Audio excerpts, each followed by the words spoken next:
for joining me. Today I am bringing you a pregnancy update after a while. I think my last one was at 32 weeks probably. I am 37 weeks and 4 days today.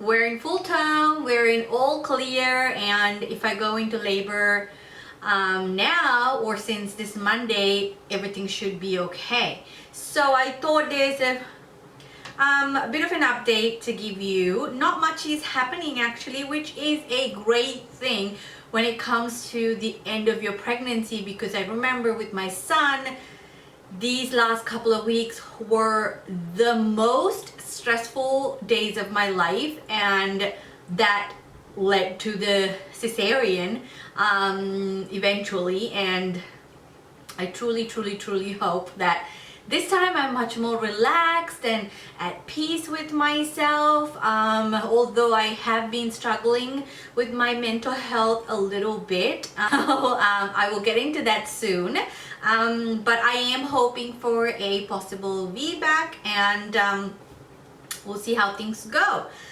So I have written down all my notes as usual, so I don't miss on saying anything. Just for my new viewers, thank you so much for watching. Please don't forget to subscribe and like, and welcome to my channel.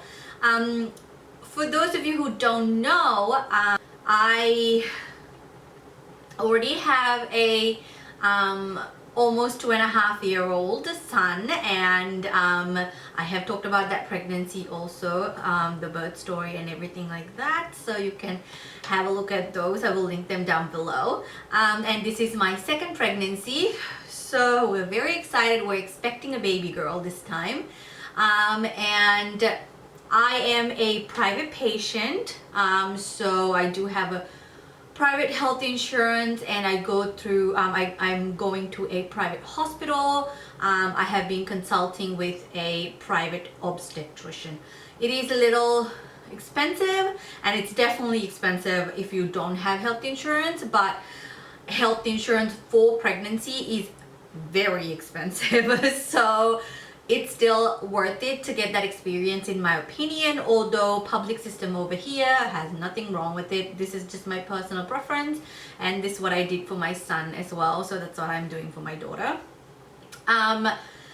So since last week, so since the 36th week, I've been having weekly appointments, so up until the delivery of the baby. That's a routine. And my obstetrician, the regular one, she's on holiday since last week. So this week on Tuesday I had, sorry, I am so out of breath today. So on Tuesday I saw the other obstetrician who is looking after my obstetrician while she's on, my obstetrician's patients while she's on holiday. She's also really lovely and very approachable and super nice, so everything was really comfortable with the appointment. She did scan the baby and said that everything seems great. Her heart rate is really good, and the baby is moving really well. Her movements have slowed down. It's kind of like she moves a lot in like this 30-minute period every evening, and then she's much more calm throughout the day, like moves really slightly. So from what the doctor said, her butt is up on towards my left side of the belly, and her head is super engaged and ready to come out vaginally if that is the case, but she is ready and she's there and she's low. Yeah, so that's really good. That's all good news, great news for VBAC so far. We did have a growth scan, which a couple of weeks ago estimated 2.5 kilos would be her weight, plus minus 400 grams. So the doctor mentioned that she'll definitely be over 3 kilos, which is, I guess it's fine. You know, in my family, everyone's first baby was under 3 kilos, and their second baby was definitely over 3 kilos. So it's a common thing for my family, and I think same with Hassa's family, my husband's family as well, or at least with him and his siblings.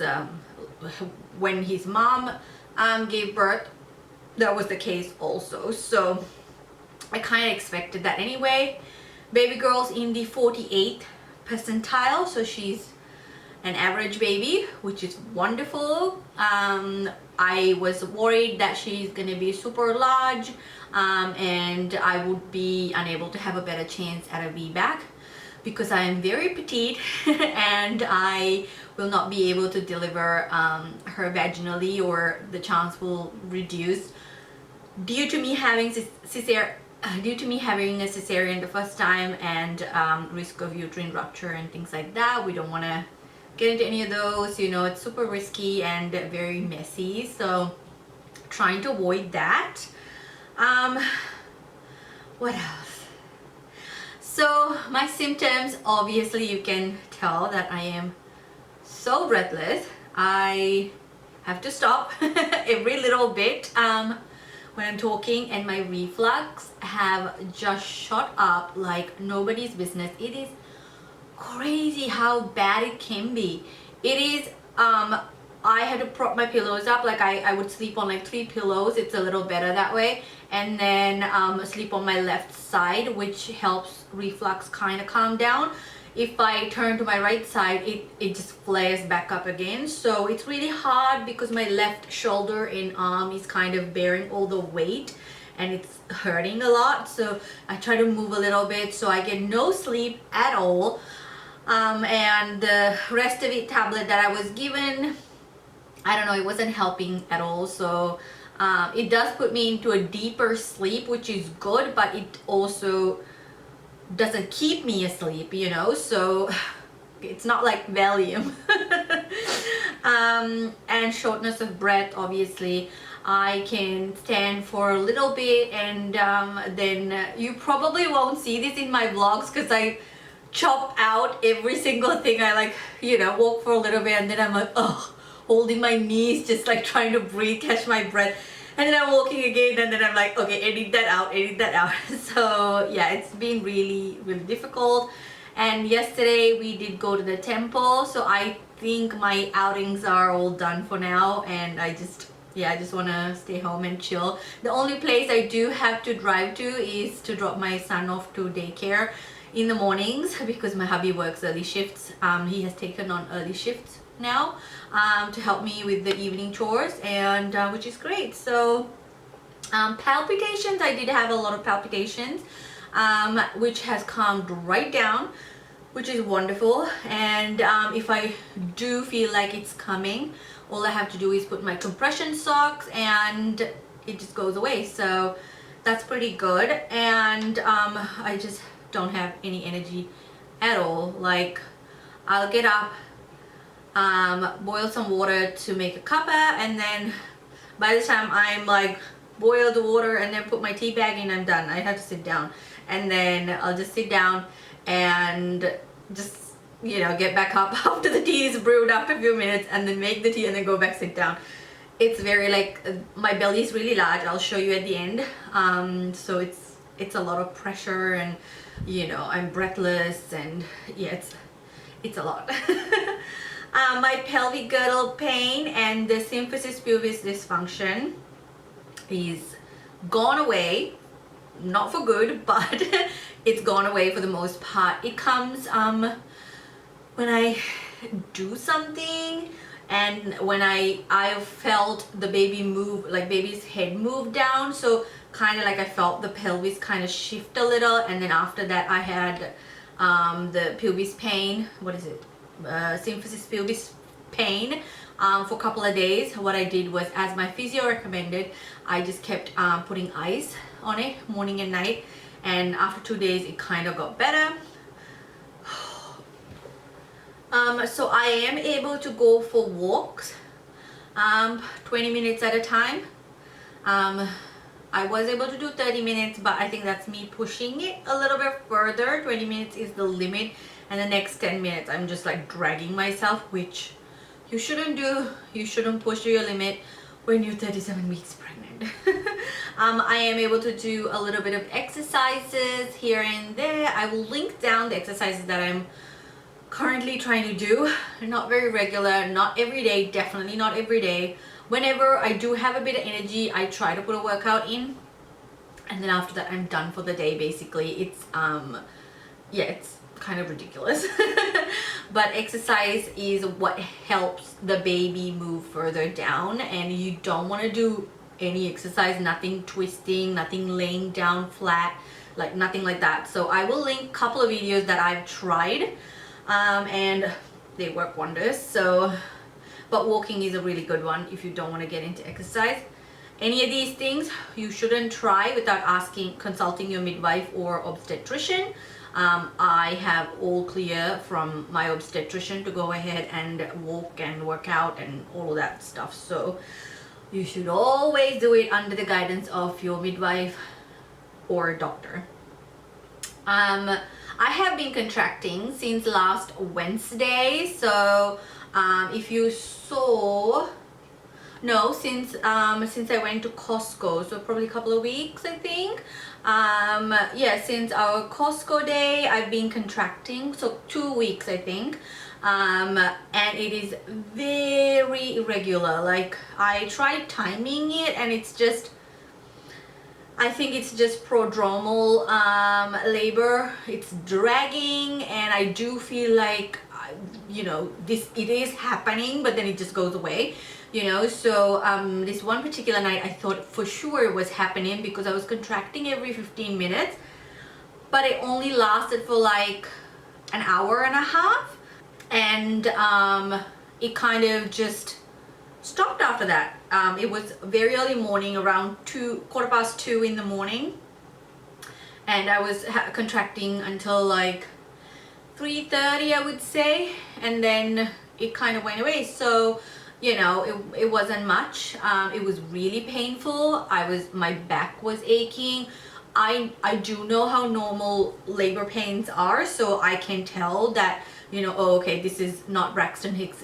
It's much more similar to the labor pain, and it was that, but it went away. It calmed down. I told my doctor, and she's like, it's fine. These things happen. It's just prodromal labor. Your body's getting ready, and the baby's pushing down. So yeah, she hasn't done an internal to see if I'm dilated at all.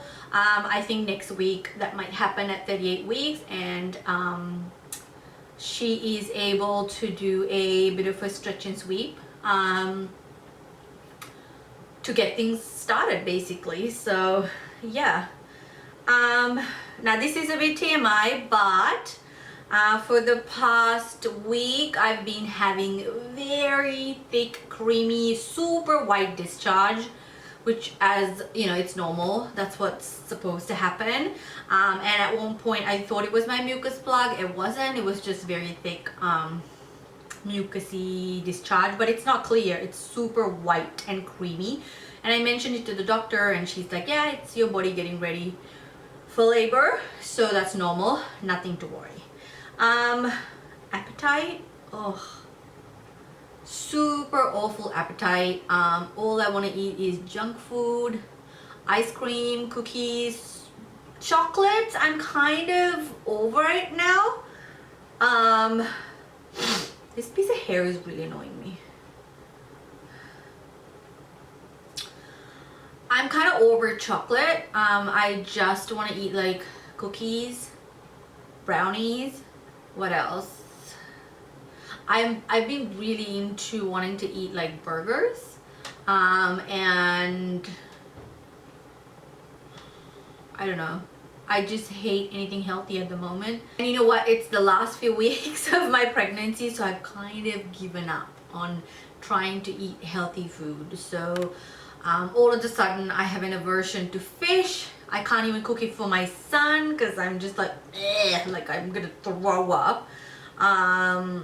Yeah, and my weight is terrible. So on the 12th of October we checked my weight, and I was at 67 kilos. So I had gained 16 kilos by 34th week. Last time with my son I gained overall 14 kilos, and that was, you know, the total weight gain. I don't know, this time the baby is heaviest, but it's not all baby, it's just me and my junk food. So yeah, I'm disappointed in myself. And now at 37 weeks I'm pretty sure I've gone up a couple of more kilos.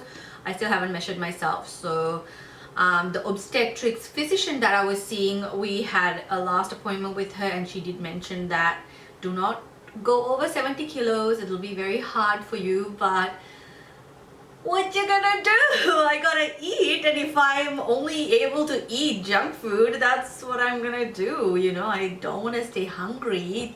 It's just gonna make me an even bigger monster and yell at my husband more, which is terrible. He's just, oh, I feel so bad for him. Oh god.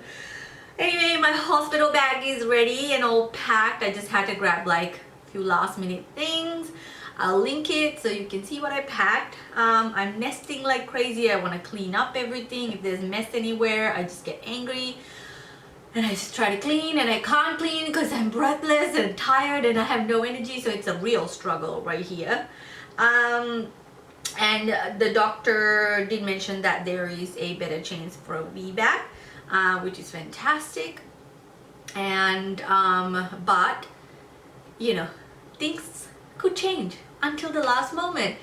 If the baby's head isn't out, I'm not gonna still be sure that I can do it, you know, vaginally. So I don't have high expectations.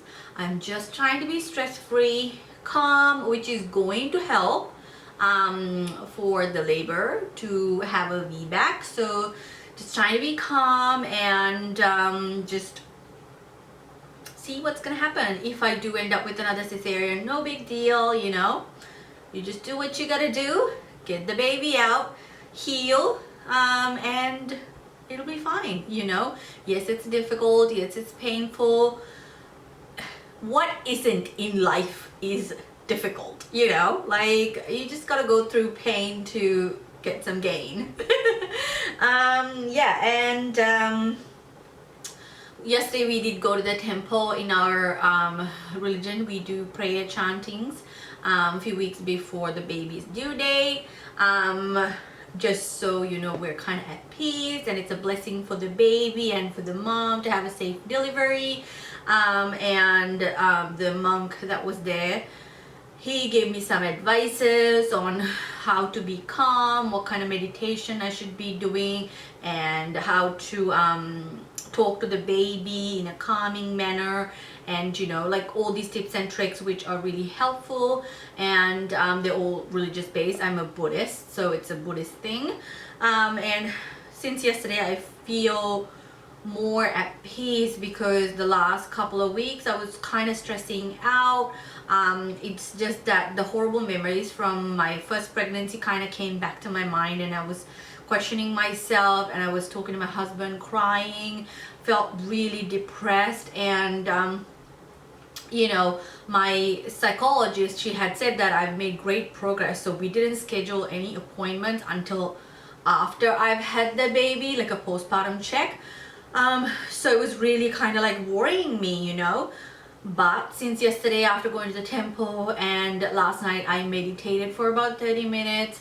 I do meditation anyway, but yesterday's meditation was kind of like extra. I just felt this amazing feeling afterwards and felt so much at peace since I did that, and it was really, really good. So I prayed, went to sleep. I think I got a better sleep than most days. And yeah, so just hoping, being positive, hoping for the best, and see where things go. So that's about it. Right now it's just a waiting game, so we're just gonna wait to see when baby girl's ready to come out, and I will show you a belly shot, although you can see it in the thumbnail. So this is what my belly looks like. I mean it's huge, and she is super low. Yeah, Thank you so much for watching, everybody, and I know you guys leave lovely comments on my videos regarding the pregnancy. Thank you so much. I appreciate all of your support. You have no idea, and thank you so much. I don't want to get emotional, but it really means a lot when you leave a comment to wish me luck, or you know, like you got this and things like that, and it really truly means a lot. Don't forget to subscribe and like and share my videos, and also follow me on my Instagram. It's Mrs. Shasha. That's where you can get the latest updates, just in case if I go into labor. I will have an update there. So yeah, if you want to get my latest updates, definitely follow me on Instagram, and I will catch you guys later. Have a good day. Bye.